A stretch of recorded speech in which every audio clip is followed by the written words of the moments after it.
merupakan suatu perusahaan. Hanya bagian tertentu saja. Kalau di bagian saya emang lanjut ke slide selanjutnya.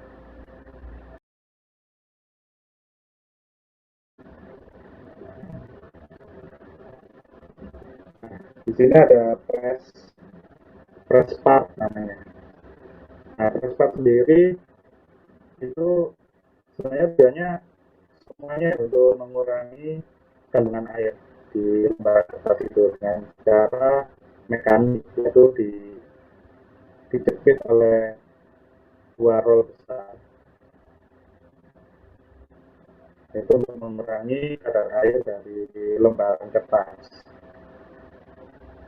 Biasanya setiap mesin kertas itu berbeda-beda. Ada yang menggunakan satu buah press roll, ada yang menggunakan dua, bahkan ada yang menggunakan sampai tiga press roll. Nah, penggunaan dari press sendiri dari gramaturnya ya, dari berat kertasnya itu. Semakin gramaturnya tinggi, maka press yang digunakan semakin banyak.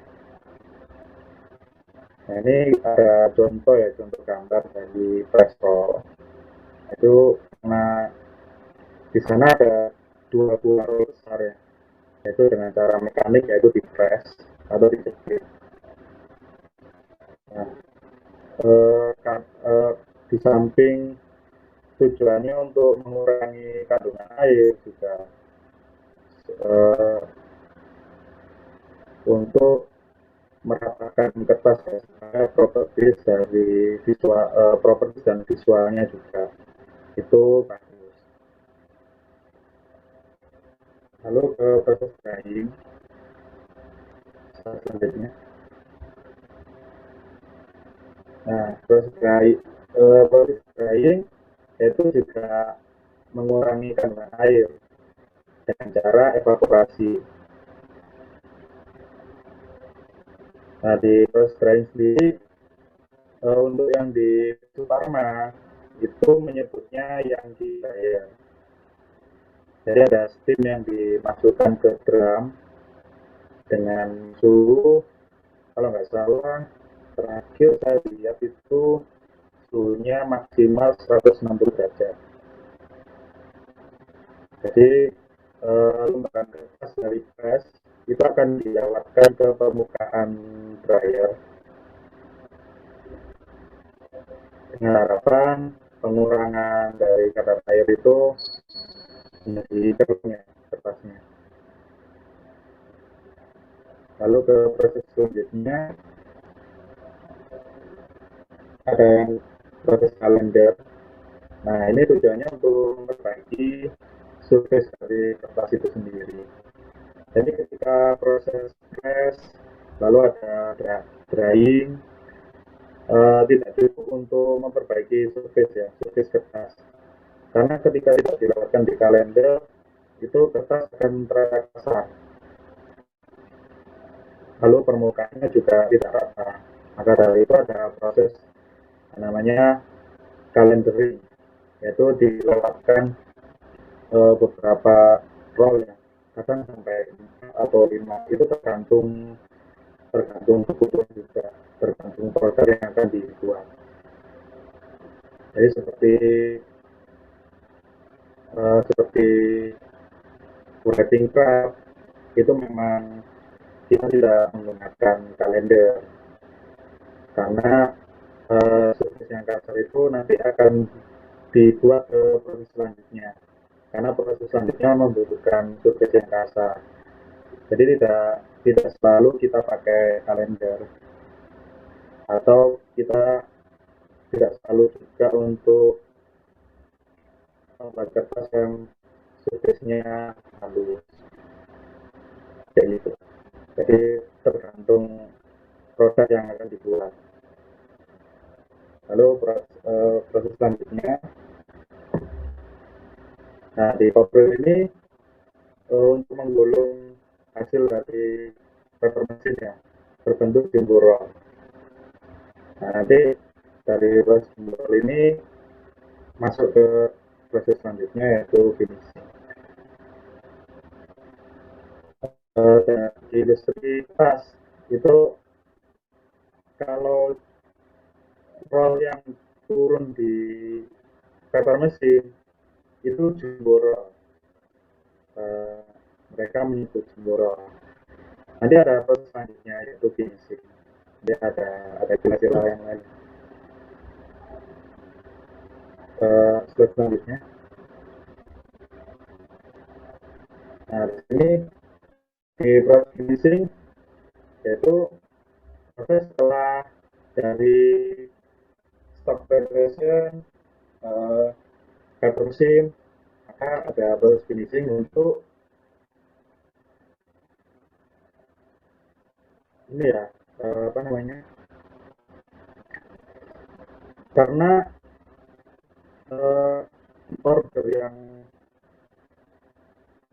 yang dibuat ya, untuk PT Pharma itu sangat banyak. Customer juga banyak yang menginginkan produk yang ingin dibuat, yaitu ada yang berbentuk jumbo roll, ada yang berbentuk roll kecil dengan diameter yang kecil, lalu ada yang minta dipotong dengan ukuran order tertentu.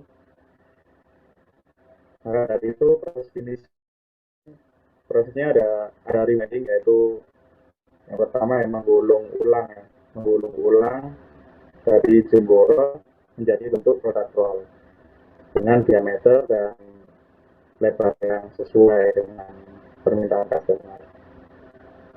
Lalu ada proses cutting, yaitu dari jumbo roll itu akan dipotong berbentuk sheet atau lembaran kertas dengan pisau slitter dan kaca.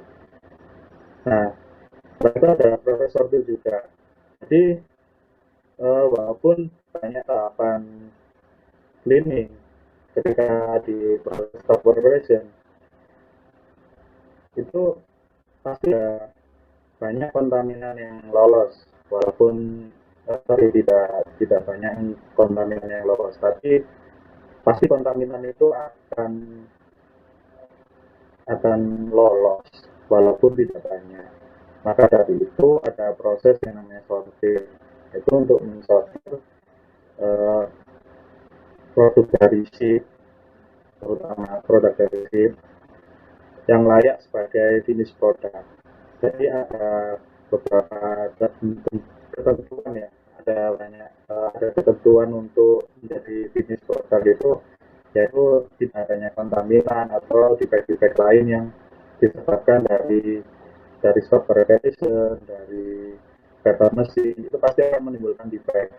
Apalagi kalau dari paper mesin, karena dari paper mesin itu dua buah press roll itu kadang ada yang kotor. Nah, ketika ada yang kotor, maka kotoran itu akan menempel di kertas. Nah, itu yang tidak boleh menjadi finish product, karena customer tidak menginginkan produknya itu ada kontaminan dan harus disortir supaya itu memenuhi finish product. Lalu ada wrapping, yaitu dibungkus. Jadi nanti dibagi beberapa dari satu palet cutting.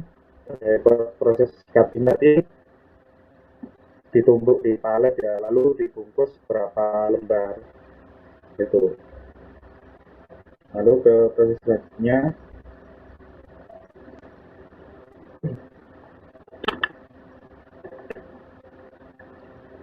Nah, ini ada contoh ya, contoh di keadaan PT Suparma ya, seperti vending machine. Vending machine ini saya ambil gambar. Lalu di sorting proses. Nah, ini contoh produk sheet yang ada di PT Suparma. Nah, lalu ada wrapping proses seperti pada gambar di bawahnya sorting itu.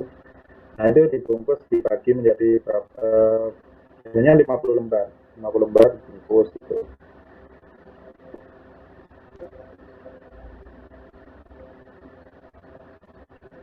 Selanjutnya, ya. Nah, ini contoh gambaran besar ya, finishing proses yang ada di pertama, yaitu ketika dari data mesin, lalu ada cutting, lalu setelah di cutting ada proses sorting, lalu ada proses wrapping atau dibungkus masuk ke warehouse. Ada juga yang dari jumbo roll paper mesin digulung ulang dengan diameter dan ukuran lebar tertentu yang menjadi roll kecil, lalu masuk ke proses warehouse. Ada juga jumbo roll dari PM, dari paper mesin ya. Kalau orang industri kertas itu, paper mesin itu istilahnya PM. Jadi dari PM gitu, karena dari PM itu maksudnya adalah paper mesin itu sendiri. Jadi jumbo dari paper mesin biasanya ada paper mesin yang dia itu dimodifikasi, jadi tidak menghasilkan jumbo roll, melainkan menghasilkan proses sheet, yaitu dimodifikasi dengan online cutting ya. Jadi dia terpasang langsung di paper mesinnya. Jadi produk yang dihasilkan dari paper mesin sendiri itu berupa produk sheet, bukan jumbo roll. Nah, dari itu eh, proses setelah proses cutting ada sorting, pasti produk yang dihasilkan dari PM itu harus melewati proses sorting supaya memenuhi spesifikasi dan dari customer juga. Lalu ada yang di wrapping masuk ke ya seperti itu eh, proses industri kertas yang ada di PT Subama.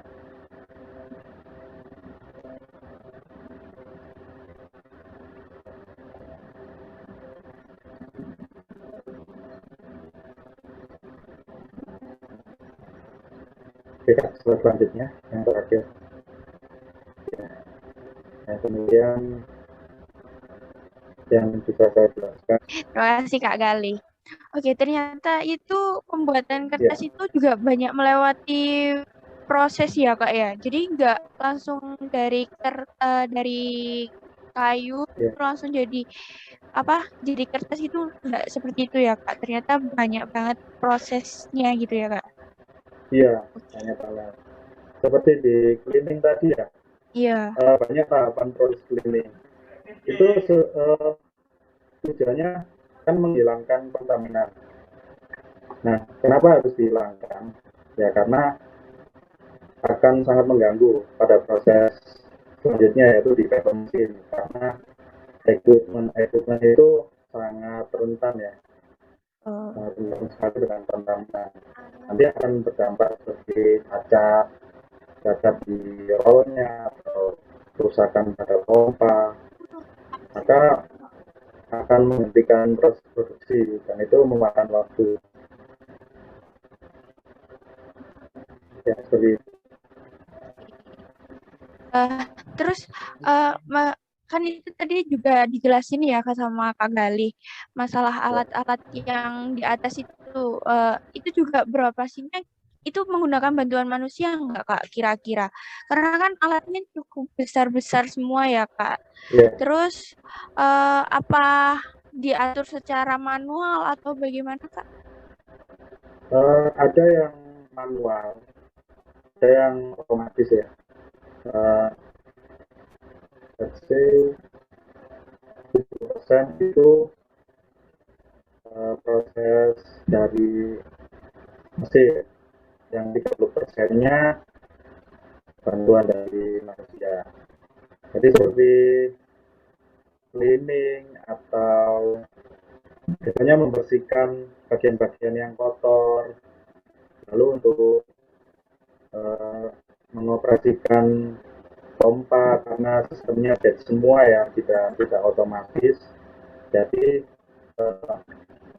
dibantu 30% lah, 30% itu bantuan dari manusia. Jadi tidak semuanya otomatis kayak gitu.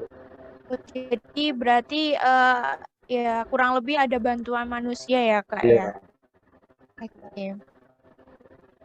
Nah, untuk prosesnya tadi itu sendiri, kira-kira alat tersebut itu dalam satu rangkaian besar gitu atau bagaimana Kak? Maksud saya itu jadi kayak dari kayunya langsung dipotong atau langsung sampai jadi kertas atau harus dipindah dulu atau bagaimana Kak? Itu dalam satu satu rangkaian yang jadi satu ya. Eh, jadi dari pulping sendiri itu ada pipa yang menyalurkan stok ya, atau mentransfer stok ke equipment selanjutnya, dan itu tidak jauh.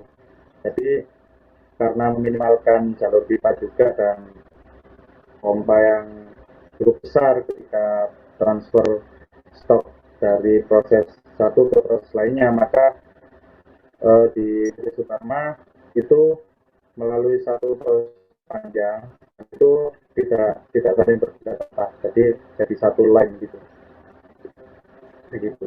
Jadi langsung gitu ya Kak. Jadi langsung dari Iya, proses satu sampai proses terakhir seperti sampai itu. sampai proses terakhir itu satu line. Berarti, kira-kira proses seperti itu membutuhkan waktu yang sangat Kak. Eh, Kalau untuk stock preparation-nya itu 3 sampai 4 jam.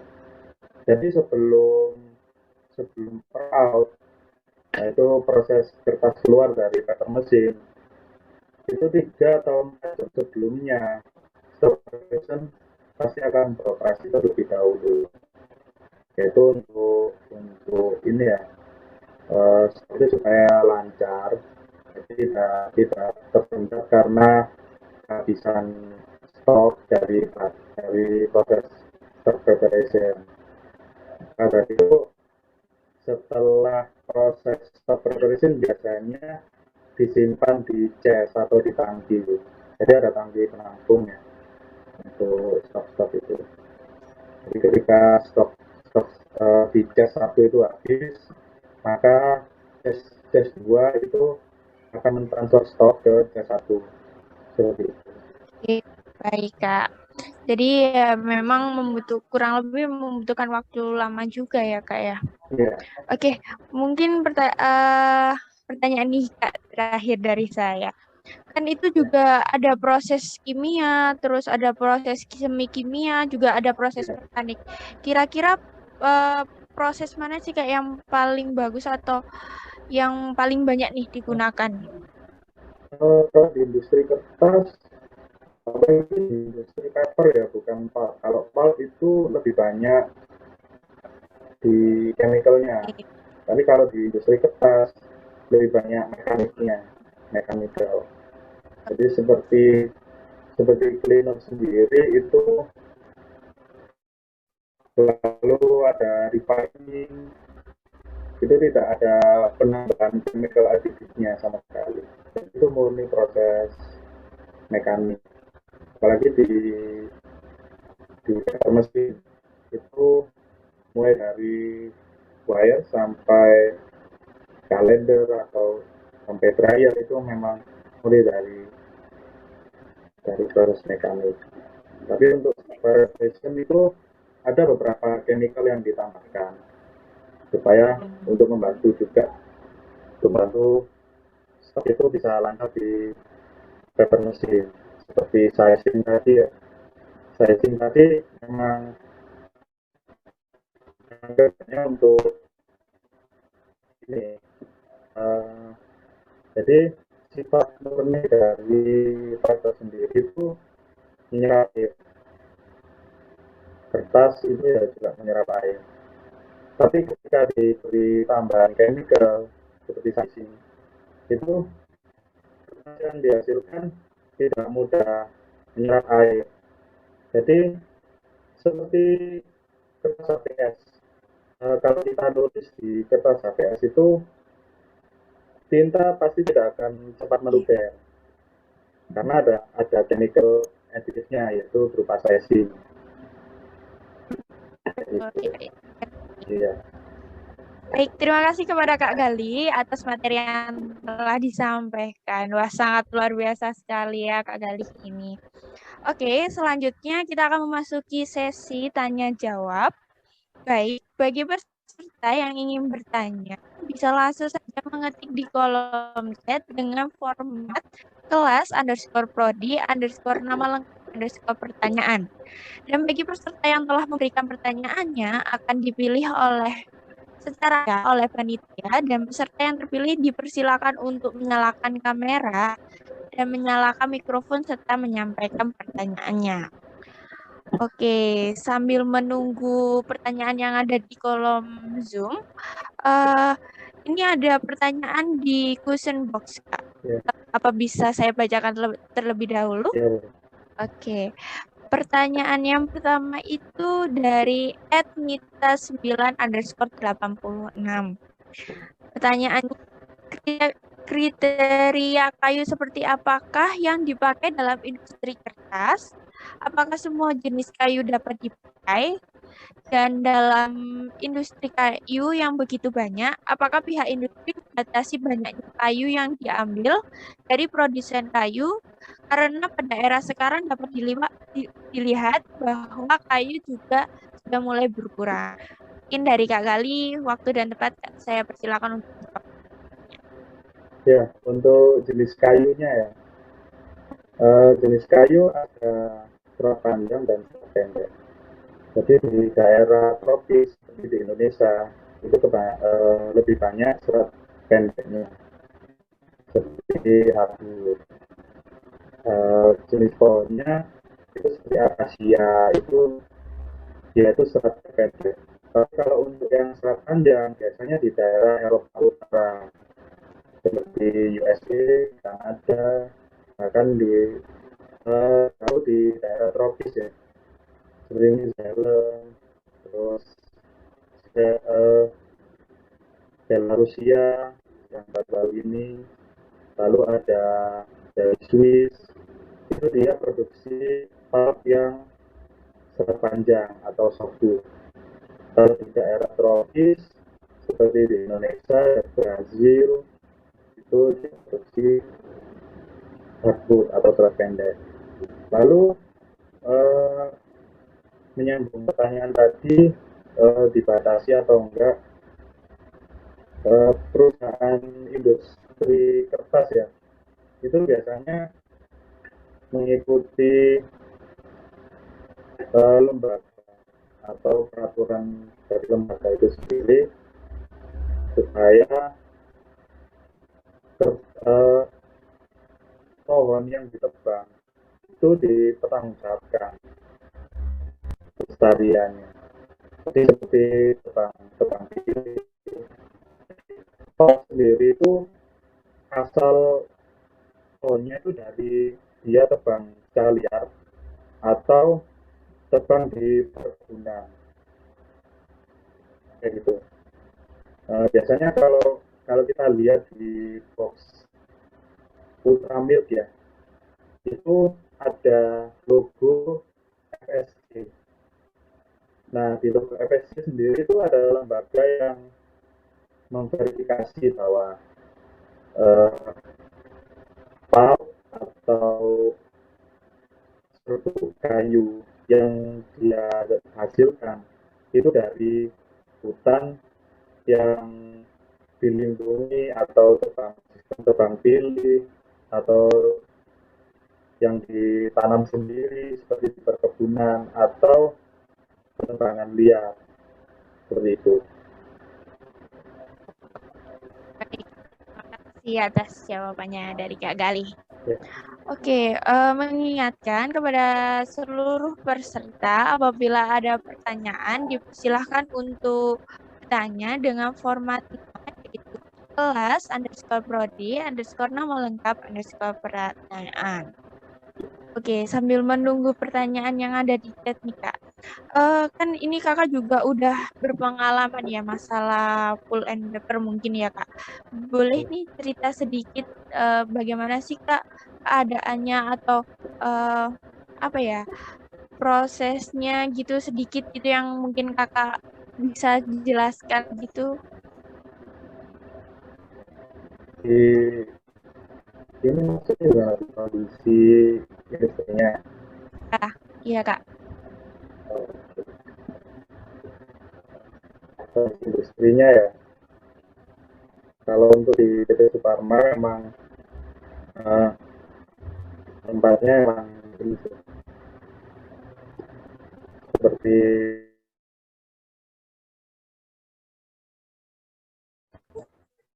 liputan ya, apalagi semua di paper sendiri itu manual, jadi kerja 70% itu bantuan manusia, jadi mesin itu bergerak atau jalan ya, karena roll atau pompa atau motor itu tidak jalan dengan sendirinya tapi diaktifkan oleh manusia. Nah, itu eh, kondisi kerjanya ya, kalau menurutku dari pertama kali masuk sampai sekarang itu memang memang sangat berat kerja untuk menghasilkan satu lembar kertas dengan komposisi dan parameternya harus dicapai, yaitu itu menurutku kalau saya lihat di kondisi itu itu memang dan itu dibutuhkan ketelitian dan kehati-hatian juga ya. Karena yang eh, alatan yang kita temui itu mekanikal gerak semua. Jadi kalau untuk maka dari itu ketika bekerja di pabrik kerja memang harus ekstra hati-hati. Jadi tidak boleh tidak fokus ya, kita harus fokus supaya tidak terjadi kecelakaan kerja. Begitu. Oke. Itu Ya, baik Kak. Terima kasih. Terus kira-kira nih Kak, pengalaman apa yang mungkin dari Kakak paling berkesan gitu waktu menjalankan prosesnya gitu Kak? Maksudnya kan itu juga ada banyak proses gitu. Kira-kira dari Kakak ada yang pengalaman yang paling berkesan gitu Kak? pengalaman yang berkesan ya. Eh, pengalaman yang berkesan itu bisa belajar banyak itu bisa, Iya. karena banyak banyak segmen yang sebenarnya di teori seperti di jurusan Eko itu memang sangat beda jauh teori dan realitas di lapangan. Kalau teori memang keadaannya pasti akan stabil ya, tapi kalau di area pasti banyak faktor-faktor yang mempengaruhi proses itu sendiri. Jadi tidak semua proses-proses di industri itu hampir sama di teori. Jadi banyak faktor dan itu memang sangat menguras energi juga. Nah, dari situ pengalamanku yang menarik yaitu eh, kita harus tetap belajar, tidak hanya kita bekerja. Kalau kalau bekerja memang baik, semua orang bisa bekerja, tapi tidak semua orang bisa belajar karena mungkin karena capeknya atau mungkin malas. Nah, dari itu ya untuk adik-adik, jadi jangan sampai capek belajar, karena ketika kita capek belajar ya pengetahuan kita tentang kita kerja di kertas ya pengetahuan cuma dari itu aja, ya, tidak ada keseruan setiap harinya. Kalau kita belajar setiap hari, kita ingin mengerti sesuatu di sana, ya kita harus belajar, kita tetap belajar dan memperhatikan situasi. Nah, nanti akan membantu kita untuk menyelesaikan problem-problemnya. Karena banyak faktor, tidak sesuai. Ya kalau teori, kalau soal teori di perkuliahan memang ada beberapa harus pakai teori itu. Tapi untuk di skala industri atau di realitanya ya tidak semua teori itu berjalan dengan baik. Jadi ada beberapa kondisi-kondisi tertentu yang harus kita ubah atau kita cari problemnya dari mana supaya problem tersebut bisa selesaikan seperti itu. Berarti memang walaupun kakak bekerja, tapi kakak juga tetap belajar gitu ya kak ya? Iya. Oke. Baik. Selanjutnya ini ada pertanyaan lagi kak dari question box. Dari @sopir_yoga. Bagaimana cara agar pulp and paper tetap terproduksi tanpa overeksploitasi pohon? Baik, dari kali saya persilakan untuk menjawab. Iya, Kak. penggunaan sangat besar untuk ini. Karena pulp sendiri itu dihasilkan dari pohon.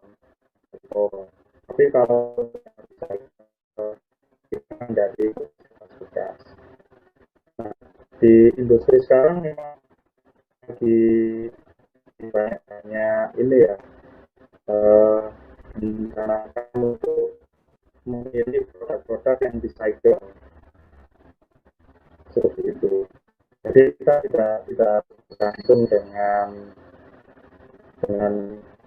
produk-produk tisu atau kertas yang dari virgin pulp, tapi setidaknya kita untuk membantu mengurangi eksploitasi penebangan hutan liar atau dari alam ya, itu kita tetap menggunakan recycle. Cuman memang dari visualnya saja recycle tidak bagus seperti virgin, produk-produk dari virgin pulp. Tapi kalau kita memang niatan untuk memulai, tidak setuju ya dengan ekspektasi besar-besaran, kita memulainya dari situ, yaitu memilih produk yang recycle. Begitu juga dengan industri kertas. Sebenarnya untuk post production itu lebih mahal yang menggunakan dengan material virgin pulp. Nah, dari itu perusahaan sendiri atau industri kertas itu memang mengharapkan konsumen itu menggunakan recycle pulp, karena yang sekarang memang harga pulpnya itu sangat mahal itu, dan cost productionnya juga besar. Lalu untuk recycle itu memang sangat murah, tapi proses produksinya sangat rumit. Cuman perusahaan sendiri juga berkomitmen ya untuk kita menjadi industri yang merusak lingkungan. Jadi memang hanya dengan adanya teknologinya itu produk-produk dan recycle, dan politiknya kita pilih yang recycle. Jadi itu. Memang kayak recycle itu juga kadang memiliki dampak baik atau dan juga ada dampak buruknya. Iya. Oke. Selanjutnya juga masih ada pertanyaan dari box Della Suciani _. Pertanyaannya, apakah pabrik kertas bisa zero waste? Kalau Cost production itu lebih mahal yang menggunakan dengan raw material virgin pulp. Maka dari itu perusahaan sendiri atau industri kertas itu memang mengharapkan konsumen-konsumen itu menggunakan recycle pulp karena sekarang memang harga harga pulpnya itu sangat mahal itu dan cost production-nya juga besar. Lalu untuk uh, recycle itu memang sangat murah, tapi proses produksinya sangat unik. Cuman nah, perusahaan sendiri juga berkomitmen ya untuk kita menjadi industri yang merusak lingkungan. Jadi memang harapannya dengan adanya dua pilihan yaitu produk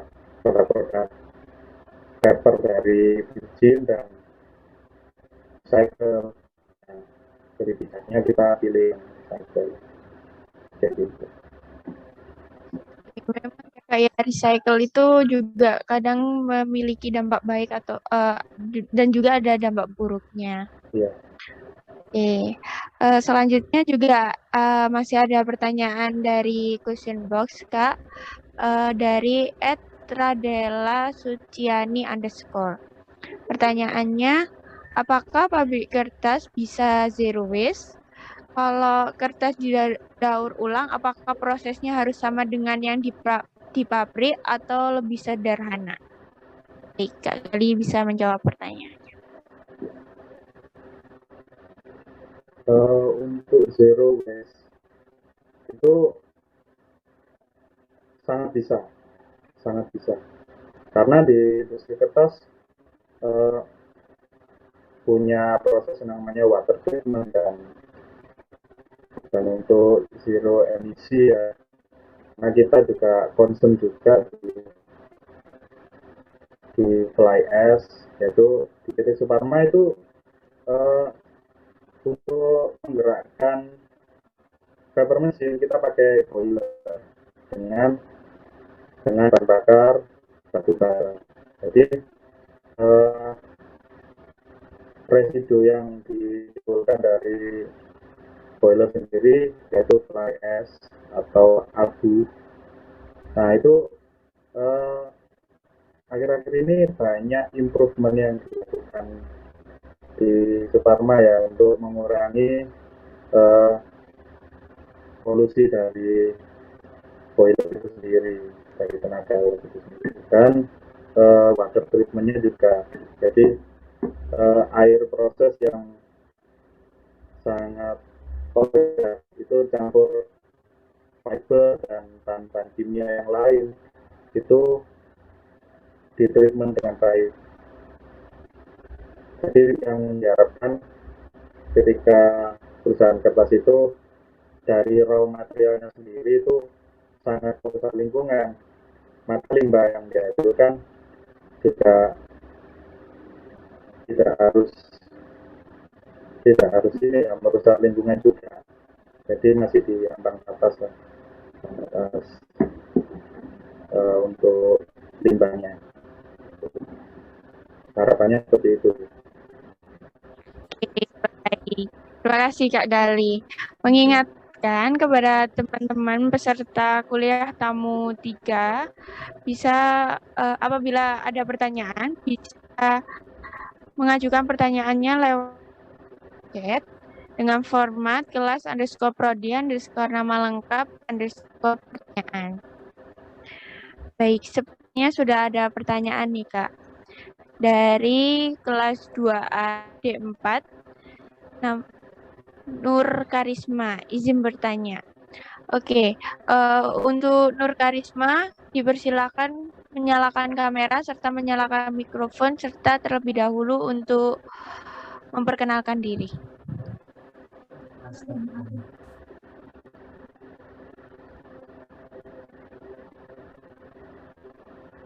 Oh, mohon maaf, ternyata dari Nur Karisma tidak bisa on cam dan on mic. Baik, untuk pertanyaannya saya bacakan ya Kak Gali. Izin bertanya Kak, kan ada jenis kertas buram.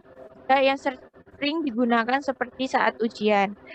Itu apakah prosesnya sama dengan jenis kertas yang lainnya atau bagaimana ya, Kak? Baik, dari Kak Gali, persilakan untuk menjawab. Ya, kertas buram memang raw materialnya dari waste paper, dari kertas bekas. Jadi seperti itu. Untuk yang virgin pulp itu biasanya kertas HVS, studio, dan kertas-kertas putih yang lain itu biasanya pakai ini virgin pulp. Gitu. Untuk kertas buram, semua kertas buram itu pakai waste paper. Yang tadi kan ditanyakan untuk kertas ujiannya, itu sebenarnya sama juga yang digunakan koran-koran, mungkin koran Jawa Pos atau koran-koran yang lain, itu memang bahannya dari paper semua. Begitu. Oke. Bagaimana dari Nur Karisma, apakah jawaban dapat diterima? Oke, baik Kak, terima kasih. Baik, terima kasih Nur Karisma atas pertanyaannya. Selanjutnya ada pertanyaan kedua Kak, dari Nur Fajar Hidayat dari kelas 2C D4. Pertanyaannya yaitu, dalam industri pulp and paper, menurut Kak Gali, proses yang paling vital dan harus diperhatikan itu apa ya? Dari Kak Gali dipersilakan untuk menjawab. Ya, terima kasih untuk pertanyaannya. Untuk proses yang paling vital yaitu pada proses stock preparation. Nah, kalau stock preparation-nya sendiri tidak memenuhi spesifikasi dan parameter yang ditentukan, maka akan berdampak buruk ke paper machine. Nah, dampaknya banyak sebenarnya. Mulai dari ketika proses cleaning itu tidak efektif, maka akan merusak wire atau bondingnya. Soalnya kejadian di Suparma itu pernah ketika mengerjakan produk wrapping card itu proses di cleaningnya itu tidak efektif. Menurut info sih ada satu equipment yang harus diperbaiki, ada proses maintenance di sana. Nah, setelah itu stok yang harusnya melewati cleaning itu lolos masuk ke paper mesin, akhirnya merusak di layarnya itu, akibatnya menjadi sobek. Nah, ketika sobek maka paper mesin tidak bisa produksi. Nah, ketika tidak produksi maka ada yang namanya downtime. Nah, downtime itu sendiri akan sangat merugikan ya bagi perusahaan. Jadi proses yang paling vital di industri kertas itu adalah pengkondisian stoknya itu sendiri, mulai dari cleaning, lalu ada screening juga, nah, seperti itu.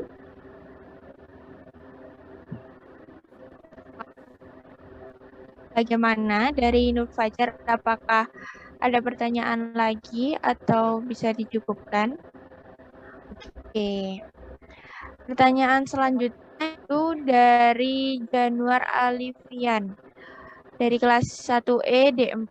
Untuk Januar bisa menyalakan mikrofon serta menyalakan kamera, dan jangan lupa untuk memperkenalkan diri terlebih dahulu. Assalamualaikum warahmatullahi wabarakatuh.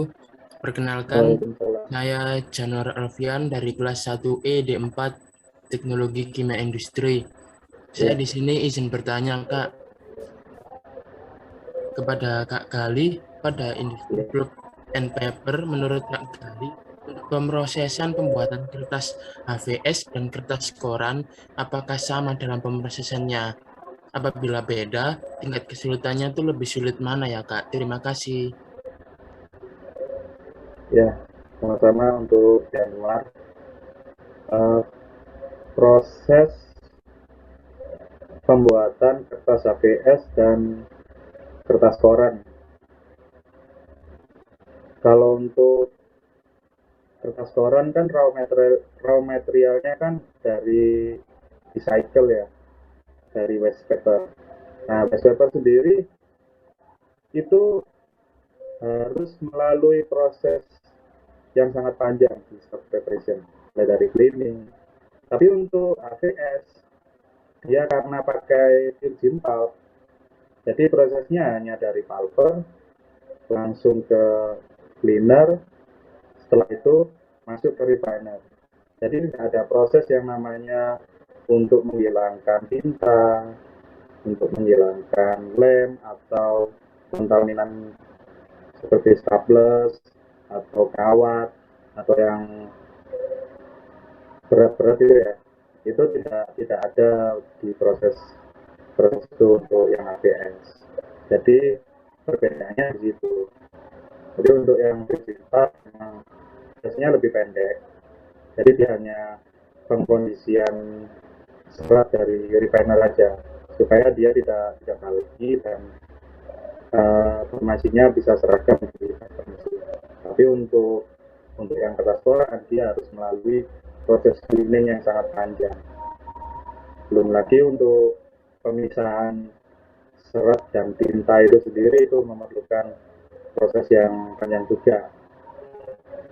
Seperti itu. Baik, bagaimana dari Januar? Apakah ada pertanyaan lagi atau bisa cukup? Baik, sudah cukup menjawab Kak, terima kasih.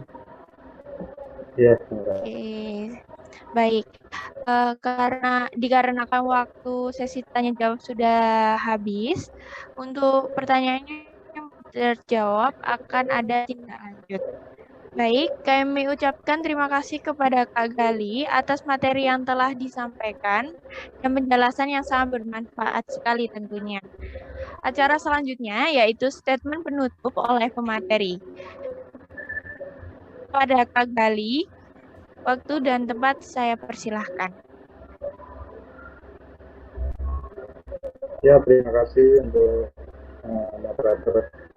Untuk adik-adik tingkat 1 dan tingkat 2,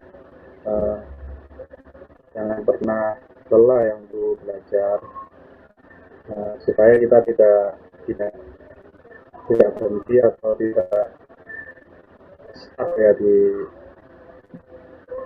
kita ketika kita melaksanakan perkuliahan, karena memang di perkuliahan itu kita banyak kesempatan juga untuk belajar lebih luas tentang teknik kimia. Jadi tidak harus apa yang diajarkan ibu dosen, lalu kita bisa cari tentang teknik kimia itu gimana, mulai dari tingkat kalian atau alumni teknik kimia ya. Jadi jangan sampai stuck atau malas atau berbangga diri. Kadang kita seperti itu, kita lupa gitu. Jadi untuk adik-adik tetap semangat, karena pandemi ini kita diwajibkan untuk lebih kreatif lagi, tidak seperti yang normal ya. Seperti statement terakhir saya untuk adik-adik tingkat dunia. Terima kasih. Baik, terima kasih atas statement yang telah disampaikan oleh Kak Gali. Semoga apa yang telah disampaikan dapat bermanfaat bagi kita semua. Amin. Oke, mengingatkan kepada seluruh peserta untuk mengisi link angket kepuasan dan mengajukan kuis pada link yang telah dikirimkan di kolom chat, serta bagi peserta yang belum mengisi absensi bisa mengisi absensi pada link yang telah dikirimkan. Nah, sekarang kita sudah sampai pada akhir sesi pertama pemateri. Terima kasih banyak kepada Kak Gali atas waktu dan penjelasan yang telah disampaikan. Semoga kita bisa bertemu di lain waktu ya, Kak. Dan Ya, juga, dan juga kita semua juga bisa mengambil manfaat serta hal baik dari yang telah disampaikan oleh Kak Gali. Terima kasih banyak sekali lagi ya Kak Gali. Saya selaku moderator pamit undur diri. Mohon maaf jika ada salah kata, ucapan maupun perbuatan yang tidak berkenan di hati. Assalamualaikum warahmatullahi wabarakatuh.